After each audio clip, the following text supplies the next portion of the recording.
Welcome back. I'm Chris and I'm going to talk to you about the books I read in early summer, June, maybe early July. Yes, it is August now. Time isn't real. Roll intro.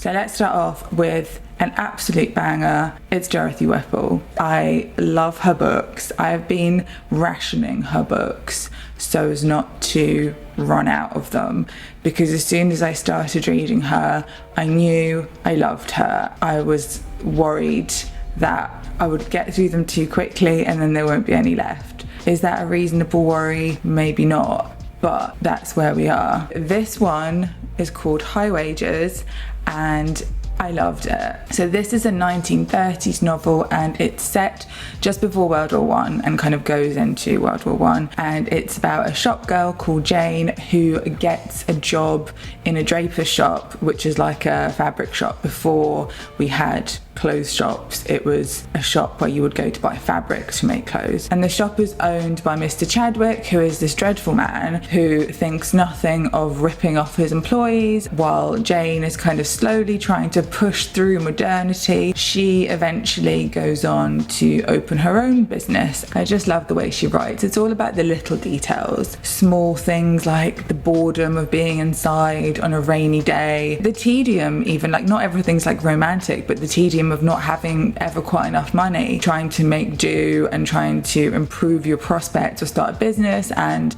never quite having enough. She just writes in this way that is still so current, I think. Like for these books that are going on 100 years old since they've been published for the first time, they feel so readable and so current, because ultimately people are not that different. You know, we have different circumstances, but people's feelings and their reactions are very much the same still. All of those things still resonate. In the book, Jane sort of meets like the hot guy, has a quick conversation with him, and then for the rest of the day she like obsesses over it and it's like, oh my god, what did I say? Why did I say that? Like as he walks away, she's like, why did I say that? She also imagines other people are living these like elegant, perfect lives while she is just struggling the whole time. So it's just all very relatable. Those kinds of things are just so universal. Her protagonists, I think especially, are really well done because they're not like these perfect people. They just feel very normal. Like they are fully embodied, full of life and character. They're real people, and that's what makes her books so pleasurable to read, but also they're so comforting. There's something about a Dorothy Whipple that's like an autumn evening and you've got a nice candle on and some hot chocolate. It's like that kind of feeling. And even when the characters are like going through difficult things or really struggling, actually, it's not a saccharine, everything's great, everything's perfect time. I mean, it's World War I as well for part of the book, so it's not like rocking good times, but even when they're going through great difficulty, you still feel kind of a sense of hope. It feels like it leaves you in a better mood maybe than you come to it. But yeah, it's a lovely story, but also it's a story about women's place in society, the hierarchy of this town, and who gets respect and who doesn't. So it's not in any way shallow or unimportant. I think it's like a really great insight into a certain time and place. Super easy to read. I didn't want it to end.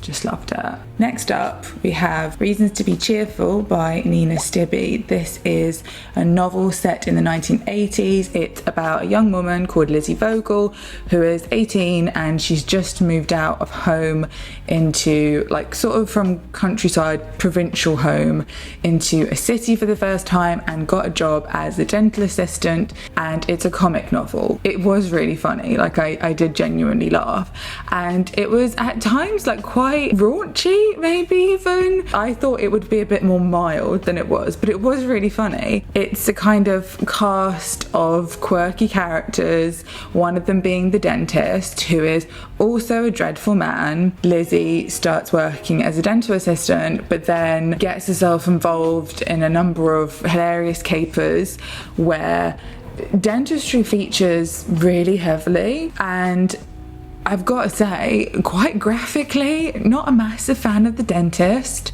So, I mean, who is? Who loves going to the dentist? But like some quite disgustingly graphic descriptions of dentistry. So if that's something that you might have a physical, mental issue with, consider that, because I was like, oh, descriptions of having teeth ripped out, like actually quite vile. But it was alright, like it's fine. I made it work. But also it's just wild, because I don't know what was going on in the 80s, because I was a baby, but were people really just getting 18-year-olds in to be dental assistants, and then the dental assistants were kind of whipping out teeth willy-nilly? I mean, the 80s were clearly a different time, a crazier time. Whether that's just for comic effect and drama, or whether that reflects on dental attitudes in the 80s, I don't know, but it paints a very vivid picture of a certain time in the 80s where sandwiches were hotly debated on whether they should be bought from the shop. Salad spinners are a big deal. Everyone constantly smokes indoors. The dentist dude really wants to be a Freemason. There is a lot of very period accurate xenophobia. It was very competently read by Gemma Whelan, who was Yara Greyjoy in Game of Thrones, and she read The Sanatorium, which I absolutely hated and despised, and went on for 5 minutes about how mad I was about that audiobook because everything in it is pronounced bizarrely. Well, in this book, I am delighted to report that she pronounced everything very normally. I will take away from that Gemma Whelan is not at fault, and that it was some kind of bizarre production choice. Actually, I really like her as a reader, so no shade to Gemma Whelan. She did nothing wrong, and I'm sorry for maligning her unfairly previously. There isn't a huge amount of plot. It's just a very light-hearted comic novel and a nice little audiobook, so I did enjoy that. Next, and this one gave me a lot of trouble. It's A Mission by Michelle Houellebecq. I feel like in talking about this book, some light is going to go on the wall of an edgelord man who will immediately materialize in my comments or DMs or behind me in the mirror to tell me that I am wrong and a moron or didn't understand it. The brilliance of this horrendous man is something that's just gone over my head. But that's just the risk we're going to have to take. So, on the plus side, this book had some interesting writing about literature, and less so, interestingly, but perhaps I could make a case for academia, and that was fine. Honestly, feel like I can't even be bothered to talk about it. I was so exhausted by reading this book. I wanted to have like 3 showers every single time I finished reading it. I just felt so repulsed by it. Like, I felt disgusting just reading it. I felt like I was subjected to something that was so vile that I felt just filthy reading it. And not in like a sexy way at all. This is the least sexy book of all time. I just felt like it was disgusting and left me feeling repulsed. It's not a short book, so this like went on for a while, but eventually I finished it, and I'm happy to hear that it seems that this is a very solid example of his work. I feel really confident that I don't need to go there again. So I'm glad I'm not going to have to put myself through that again, because for what reason? Why should I put myself through that? Some people have enjoyed this book. Most of them are men. are we surprised? The main character in this book hates women. He essentially thinks of women as whores or unfuckables. He has no interest in relating with them on any other level. And when I say whores, I mean literally prostitutes. He would not describe them as sex workers, so this is not my opinion. He very much just sees women as things that he would have sex with and irrelevance. So that was difficult for me to read. If you know anything about this book, I won't go into the events surrounding its release or the controversies of the author, so if you're interested in any of that, you can look it up. In terms of synopsis, it's set in the near future. It came out in 2015 and it's set in 2020, so it's future. It's set in France, and basically a Muslim kind of niche party becomes a mainstream political party and gets elected into leadership. Overnight, France becomes a country under Islamic law and everything changes. The main character, he is an academic and a teacher, a lecturer, I guess. So at the Sorbonne where he teaches, everyone was immediately sacked. He loses his job, he's sort of reassessing what's going on in the world. Things are changing all around him. Women are no longer allowed to work or anything like that. And the main concern for the main character is he only sleeps with his students, so that's rough for him. He's not able to tap into that kind of pool of young women that he is accustomed to. So suddenly he does not have a teaching position and he's not able to have any students to sleep with. Like, think of this man. Think of how difficult that must be for him. The world's tiniest violin. So anyway, eventually, I guess this is a spoiler. If I'm selling this book to you, then I guess stop here and skip ahead and go experience this for yourself. But since we're among friends here, I think I can tell you in broad strokes. Eventually, he gets an offer to come back and teach on the one provision that he converts to Islam, and he can have his job back for way more money and be in a sort of respected position in this university. He has no interest in religion, no honest faith. He decides to go for it. It's a very easy decision for him because he doesn't give a shit either way. Ultimately, this is my subjective view on it, obviously. He's like, okay, because the guy he's talking to has, you know, 2 wives, and one of them is, if I remember correctly, 15, and the other is his old wife. So his old wife from before, he kept on, and she does like the cooking and the cleaning really well, and then he's got this new 15-year-old wife, and the main character is like, oh, that's a really good setup. He's like impressed. He's like, oh, that's really good, because, you know, you've got like your old like experienced wife who like does all the housework, and then you've got like your sexy new 15-year-old wife. Like, yeah, I want a bit of that. His only question about converting to a different religion is, how many wives can I have, and how will I pick a good one? How do I know that they'll look good if they're covered up? And it's like explained to him, like, don't worry, you'll get like someone will deal with this for you and they'll like pick you a good one. And this is his concern. This is his only concern. And he's like, oh, cool. So once his concerns are alleviated, in that it's explained to him, you could at least handle like 2 wives on your salary, on your income. You'll be able to have at least 2, maybe 3. You'll kind of get a wife broker, and she'll, would it be a woman? I'm not sure. The wife broker will find you a good wife. And he's like, yeah, like, let's do it. And then the book ends. So basically that's what happens. There is like zero concern or like discussion, it's not mentioned, about what the hell happens to all the other women that were presumably living in 2022 France until this went down, other than, I guess, they ended up being, you know, everyone's wives. The main character doesn't give a shit. The book doesn't give a shit.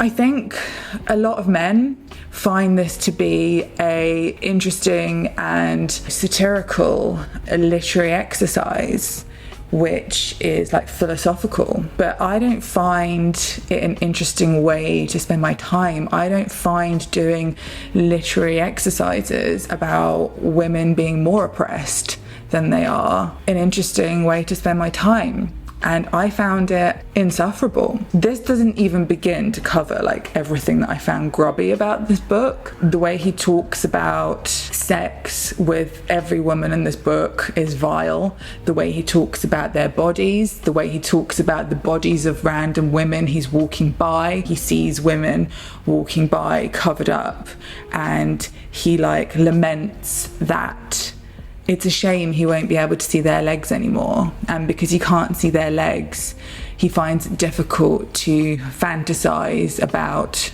let's keep it PG over here, their private parts. Like, he finds it hard to imagine the random private parts of women walking down the street.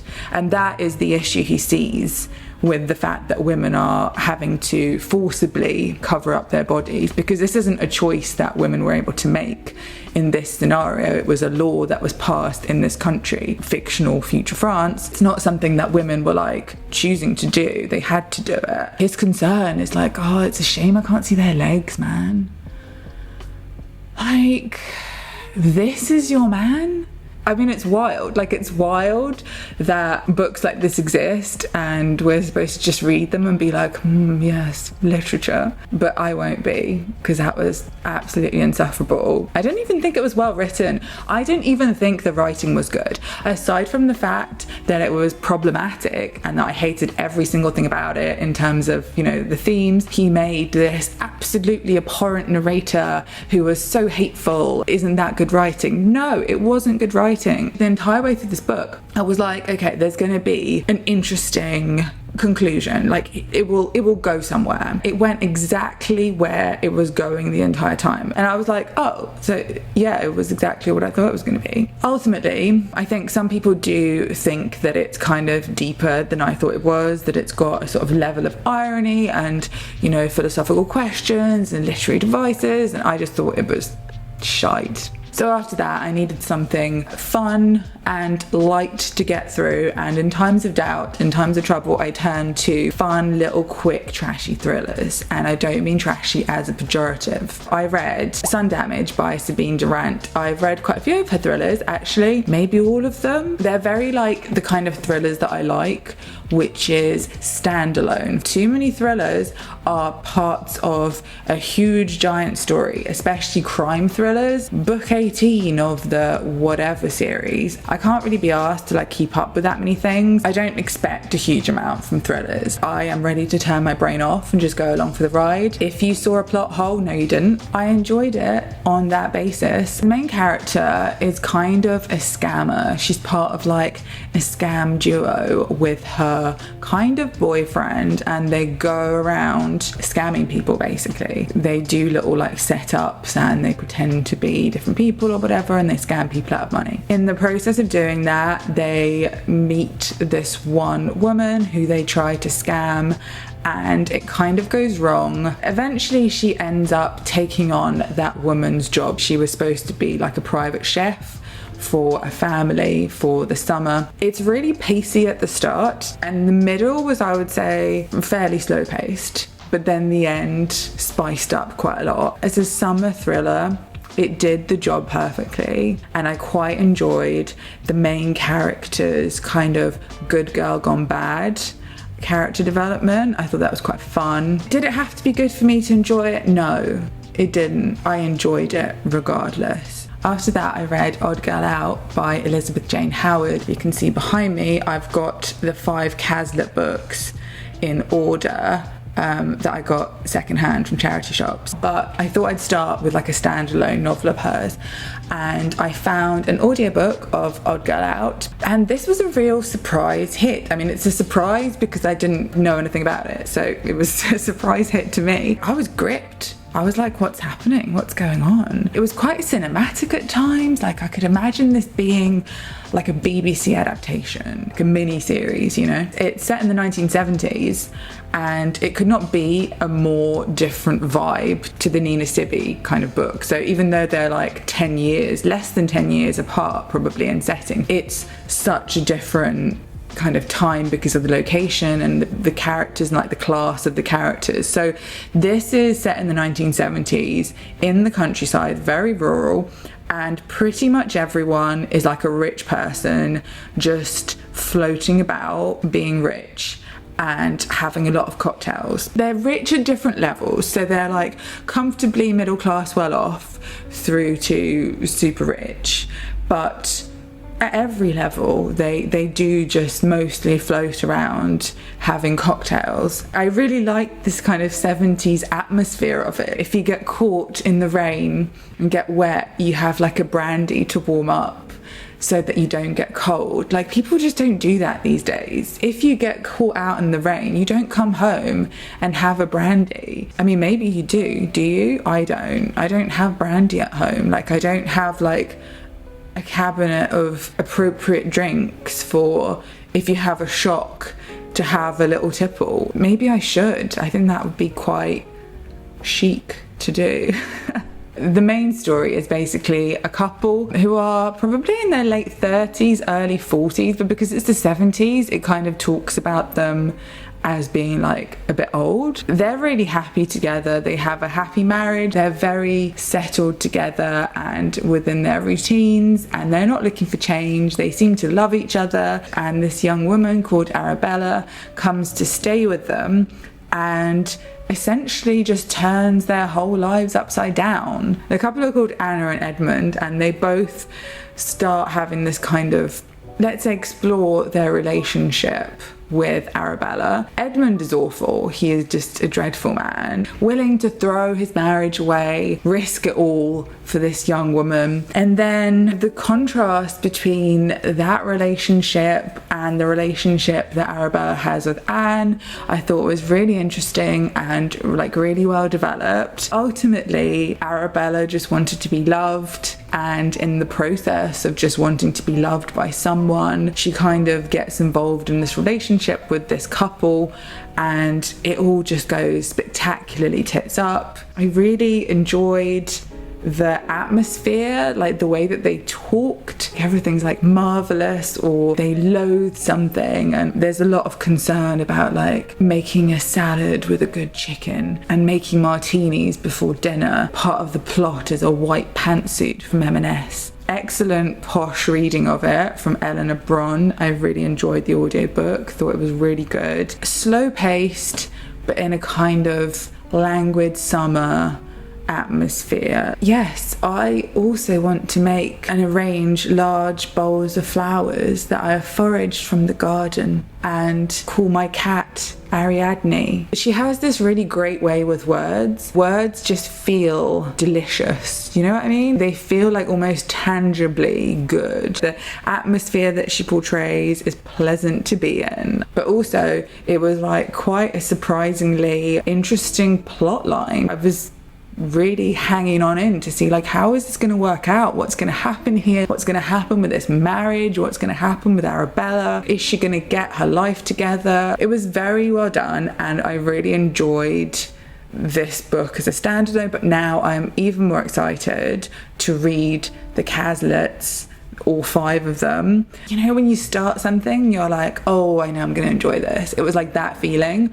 But also when you do that with a writer that you haven't read anything by, you're like, oh, I've now got all these other books I'm going to really enjoy. Like, that's such a good feeling. I love that. I will start on these soon. I kind of want to work my way through a few other things before I do. So I'm thinking maybe an autumn project to start on these in order.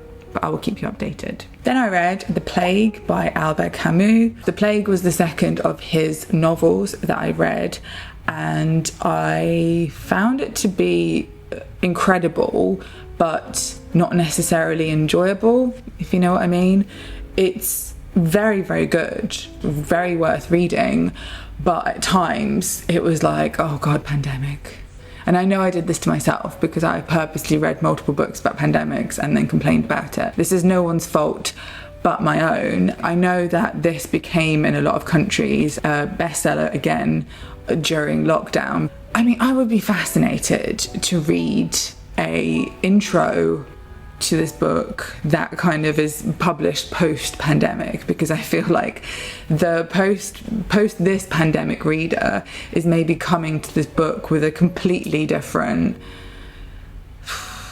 I don't know, attitude, or I don't know. I think I would just be interested to know how, like, an introduction that talks about this book in the context of the world having been in a very recent global pandemic. Because from what I understand, this book is actually an allegory for occupied France during World War II. So although it's about a plague, it's a kind of device that's an allegory of Nazi occupation of France. There's just a lot going on. But on its kind of base level, it's the story of a city in Algeria, and the city gets basically sealed off from the rest of the world. People can't come in, they can't leave, they're just kind of stuck there under lockdown. It's a story about how different people deal with that situation, and how kind of on a societal level people deal with that, and kind of how groups come together, and you know what people can achieve by working together. That makes it sound really cheesy. It's not cheesy. It covers so many interesting things, like how the plague kind of comes for everyone. It doesn't care, doesn't know whether you're a good person or a bad person. It doesn't differentiate, and how the different inhabitants kind of deal with that. They deal with the death of people that they know, and all around them kind of this illness and people dying, and how some people kind of fight it, not physically, fight it psychologically, and some kind of give in and just wait for fate to take its turn with them to see whether they will or won't succumb. So, you know, it's humanity, courage, isolation, fear, the absurdity of these systems that are set up to deal with these situations potentially, and then how they don't really work, the inertia of systems put in place. It's an existentialist classic. Camus did not think he was an existentialist writer, but everyone else seems to disagree. So many different ideas and so many philosophical concepts that actually were really interesting about how people deal with something like this isolation that they suddenly found themselves in, people that were used to travelling or maybe were passing through and then got stuck in this city, how that affected them when they weren't able to communicate with people that they loved. That kind of thing that's so different to how we experienced the pandemic in this time of communication, when although we weren't able to see each other, we could still stay in touch. Coming to it as a post-pandemic reader, there were like slightly triggering moments. The words exponential growth, draconian measures, that I was like I wish I could undo the memories related to those words. And it's really weird actually, like a lot of the things that it describes are very similar to what I think happened on like a societal community level, government level, how people reacted. I think also it was very prescient. How does he do it? How did he know? He obviously has a great grasp on people and how they react. Did, this past tense. There's a very sexy picture of Albert on the back of this book. He was incredibly handsome. It's okay to objectify him in that manner. I think it's a book that I'd maybe return to in the future. But yeah, The Fall is the next one for me to read, and that's a super short one, so looking forward to that. And talking of short books, to finish off today, I read The Driver's Seat by Muriel Spark, which was an extraordinarily weird book. When I just finished reading it, I was not sure that I liked it. But with time and distance, I have been thinking about that I liked it more, if that sentence makes any sense. With time, it has grown on me. I've let it mature like a good wine. It has actually stuck with me quite a lot. Like I was just carried along, I had no idea what was going on, And then it ended because it's such a short book. I read it in like one sitting and I was like, hang on, what? Like, I don't really want to talk about what the book's about either. I don't want to say too much about it because it's so short, it will give away like half the plot. It's about a woman that kind of goes on a trip and she interacts with a number of people and then things happen. It's a book with a really abhorrent narrator. Like, she is deeply unlikable. I like the style and I like that it was really quirky, like it was quite mad. I would definitely recommend trying it. You can read it in like a day. If I had to describe this book as a Taylor Swift quote, which I don't, but I will, it would be, there will be no further explanation, there will just be reputation. That's what this book is like. It's just presented to you. You can take from it what you will, but it doesn't cut up and chew your food for you. It doesn't explain anything. It just happens, and then it's on you to deal with that. It's a fairly rare thing, I think, with books to be so bold in just coming in, doing its thing, and I thought that was very interesting stylistically. Still not sure if I liked it, but I appreciated having experienced it. So those are the books I read in early summer. Now that I'm back to weekly uploads after I took a little bit time off to have COVID and feel a bit rubbish, I am fine now and I'm back on my bullshit. Part 2 of summer reading will be coming soon. I'd love to know what you've been reading this summer. Please tell me. Thank you for joining me today. I hope you enjoyed this. Please like and subscribe if you did, and I will see you next time.